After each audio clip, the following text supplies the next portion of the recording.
अशा कागदाच्या पिशव्या बहुतेक जणांच्या घरी बघायला मिळतातच. काय करता तुम्ही त्या पिशव्यांचं मला नक्की सांगा. मी काय करते ते आज मी तुमच्यासोबत शेअर करणार आहे आणि मला पूर्ण खात्री आहे तुम्हाला ते नक्कीच आवडेल. काय करायचं, ती पिशवी तिन्ही बाजूनी व्यवस्थित फोल्ड करून घ्यायची. म्हणजे ज्या पद्धतीने नवीन मिळते ना त्या पद्धतीने व्यवस्थित ती पिशवी तयार करून घ्यायची.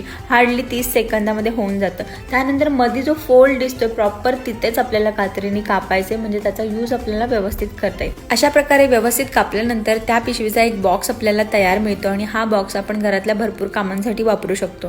जसं की ज्या भाज्यांचा कचरा जास्त निघतो, म्हणजे पालेभाज्या, मटार वगैरे, त्या निवडून ठेवण्यासाठी आपल्याला याचा यूज करता येऊ शकतो. म्हणजे एखादं भांडं किंवा बास्केट खराब करण्याची गरज नाही आणि तुम्हाला याचा भरपूर वेळा रियूज सुद्धा करता येऊ शकतो आणि याला पैसे सुद्धा लागणार नाही. प्रत्येक गृहिणी घरामधल्या प्रत्येक गोष्टीचा कशा पद्धतीने वापर करता येईल याचाच विचार करत असते. तुम्हाला ही आयडिया कशी वाटली मला नक्की सांगा. उद्या पुन्हा भेटूया. तोपर्यंत बाय.